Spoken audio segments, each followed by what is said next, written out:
Salut à toi, c'est Jérémy de la Transcréation et aujourd'hui je vais t'apprendre à créer du contenu sur Instagram, créer du contenu qui apporte de la valeur à tes abonnés et je vais te donner quelques idées. Du coup, il faut savoir que sur Instagram, si tu crées du contenu, déjà c'est super bien parce que c'est une super plateforme pour attirer du trafic et pour vraiment créer une bonne interaction avec ton audience, une relation de proximité. Mais cependant, il y a énormément de concurrence, il y a énormément de concurrents. Et pour te différencier, tu vas devoir utiliser les trois vecteurs entre guillemets pour amener du trafic et pour du coup apporter de la valeur à tes abonnés sur Instagram. Du coup, le premier dont j'ai envie de te parler et que j'utilise beaucoup, c'est IGTV. Tu as deux manières de faire des IGTV.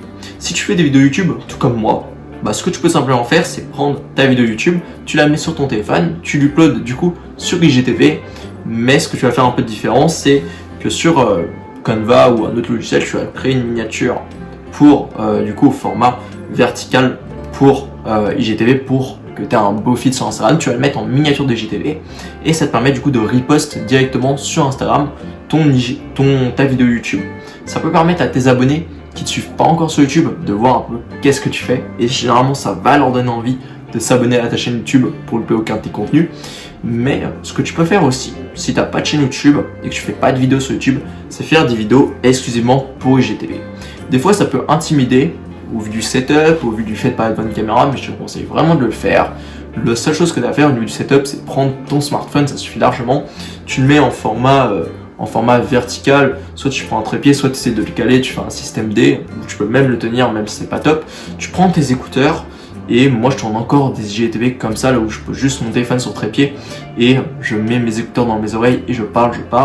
Je vais parler pendant 5-10 minutes, d'un concept que tu connais bien, vraiment d'un endroit où tu peux apporter de la valeur ajoutée à ton audience. Tu leur apportes de la valeur, tout simplement. Tu réponds à leurs questions. C'est vraiment un super moyen pour amener de la valeur à ton audience et que tu dois l'exploiter aujourd'hui. Ce que tu peux faire également, c'est les stories. Dans les stories, il y a plusieurs choses que tu peux faire. Déjà, j'ai parlé des stories classiques et ensuite des stories permanentes. Du coup, pour les stories classiques, ce que tu peux faire tout simplement, ça va être... Alors, tu as plusieurs choses à faire, mais déjà, tu vas repost et republier. En fait, ça va te servir. Ceux qui regardent tes stories, en fait, c'est tes abonnés les plus fidèles. Du coup, c'est dans les stories que tu vas partager quand tu fais de nouvelles vidéos YouTube, quand tu poses des nouvelles vidéos, quand tu poses des nouvelles photos sur Instagram, des nouveaux IGTV. Tu vas leur partager, même quand tu sors une nouvelle formation ou un coaching. C'est exactement ce dont tu dois parler dans tes stories. Et tu vas également leur apporter de la valeur avec des petits tips, des petites astuces. Tu peux vraiment répondre à leurs questions. C'est le meilleur moyen, les stories, pour répondre aux questions de tes abonnés. Avec tout ce qui est sondage, le système de Q&A qui a été mis par Insta, c'est génial pour répondre à ça. Du coup, utilise à fond les stories pour créer ta relation de proximité avec ton audience. Mais ce que tu peux également faire, c'est du coup faire des stories permanentes. Ça va te permettre d'avoir une belle identité visuelle, un beau design sur ton compte. Et pour ça, tout simplement, tu vas créer des stories permanentes. Du coup, c'est des petites bulles que tu as en haut de ton Insta. C'est super important sur les différentes sous-thématiques de ta thématique. Par exemple, si tu fais de la musculation, tu vas apporter de la valeur avec tes stories permanentes. Tu peux faire une story permanente sur chaque groupe musculaire, peut-être pour donner des exercices aux gens. Si tu es dans la thématique du voyage, tu peux faire une story permanente pour chaque lieu de voyage que tu as fait. Donc une story permanente Birmanie, une story permanente Thaïlande, une story permanente New York peut-être. Et tu apportes de la valeur comme ça aux gens, peut-être sur juste des photos du voyage ou alors des informations par rapport à des conseils de voyage. Tu peux faire ça. Et tu peux également faire une story permanente pour expliquer un peu plus qui tu es, où est-ce qu'on peut te retrouver, quels sont, peut-être si tu fais par exemple un podcast audio, pourquoi je devrais aller écouter, si tu as une chaîne YouTube, pourquoi je devrais y aller, si tu as une liste email privée, pourquoi je devrais m'y inscrire. Tu peux également faire des stories permanentes pour tes formations, pour tes coachings, pour tes avis clients, aussi ça marche très très bien. Moi je te conseille vraiment de l'exploiter à fond, t'apportera vraiment beaucoup de valeur à ton audience. Le troisième point dont je vais te parler, c'est les posts. Et les posts, je voulais tout de suite te parler des citations. Les citations, ça a été surfait, tout le monde en fait. Et je vais te donner un moyen pour vraiment faire différemment que les autres. Maintenant, quand je mets une citation sur Insta, je la lis même pas. Mais le moyen pour me donner envie de la lire et pour donner envie à tes abonnés de lire ta citation et apporter de la valeur ajoutée à ton audience, eh bien, c'est pas juste un post à une citation.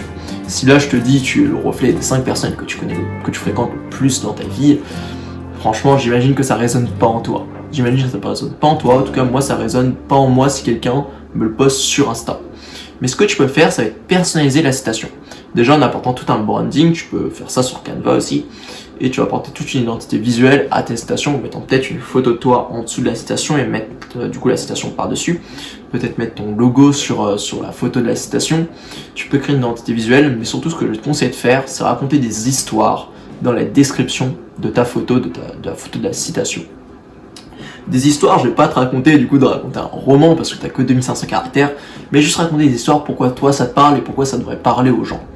Par exemple, sur la citation, quelles sont les 5 personnes, tu es le reflet des 5 personnes que tu fréquentes le plus, je pourrais peut-être te parler personnellement de mon histoire.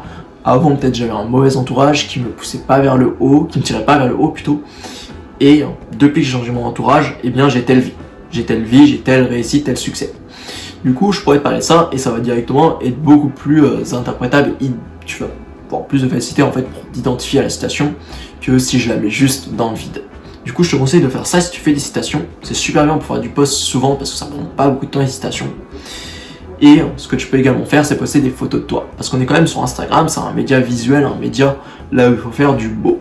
Du coup, je suis désolé de te le dire, mais sur Instagram, ta tête, ton physique joue beaucoup, ta façon de t'habiller joue beaucoup, c'est ton identité visuelle. Si tu ressembles à rien du tout, les gens vont pas avoir envie de te suivre. C'est triste, mais c'est la réalité. Du coup, pour apporter de la valeur avec tes photos, déjà il va falloir avoir une bonne qualité photo. Des bonnes idées, être un peu original et apporter vraiment ton branding dans chaque photo. Au niveau de la qualité, je te conseille, si tu as un bon smartphone, de faire du coup des photos avec ce smartphone. Ça peut être largement faisable. Moi personnellement, je prends toutes mes photos à l'iPhone. Mais si tu as un appareil photo pro, ça peut être génial de l'exploiter pour faire vraiment des beaux effets, des belles photos de toi ou de paysages qui sont en rapport du coup avec ta thématique. Donc, si tu fais des voyages, des photos de paysages dans tes voyages, ça peut être juste génial. Je te conseille de faire ça, ça peut apporter beaucoup de valeur aux gens, mais pour en apporter encore plus, ce que tu peux faire, c'est faire comme un email dans chaque photo que tu postes. Une description pour parler d'un sujet de ta thématique dans chacune de tes publications, chacun de tes posts photos. Moi, je poste une photo chaque matin de moi et je fais comme un email en dessous, là où du coup je vais aider les gens dans ma thématique qui est la création d'audience. Tout simplement, ça peut être juste génial et je te conseille vraiment de l'exploiter à fond. Maintenant, il n'y a pas assez de gens qui le font, pas assez de gens qui font des énormes descriptions. Du coup, fais-le, tu te différencieras de tes concurrents. En tout cas, c'est les 3 points que j'ai vraiment envie d'aborder avec toi aujourd'hui sur ton identité visuelle et surtout sur comment créer du contenu sur Instagram et comment avoir des idées aussi. Parce que ça, juste avoir les 3 façons de poster du contenu sur Instagram, ça va permettre d'avoir soit des idées, ou du moins j'espère. En tout cas, si ça t'a permis, si ça t'a inspiré, si ça t'a aidé, je t'invite à liker cette vidéo et à la commenter aussi pour me dire ce que t'en as pensé, ce que t'aimerais comme future vidéo. Et en tout cas, sur cette chaîne, je parle de création de contenu, je parle de création d'audience, je parle de la liberté, ma vision de la liberté, et j'explique aussi comment vivre de sa passion sur Internet. Du coup, si toutes ces thématiques-là t'intéressent, je t'invite à t'abonner à la chaîne pour ne louper aucun de mes contenus. Et on se retrouve dans une prochaine vidéo. Ciao!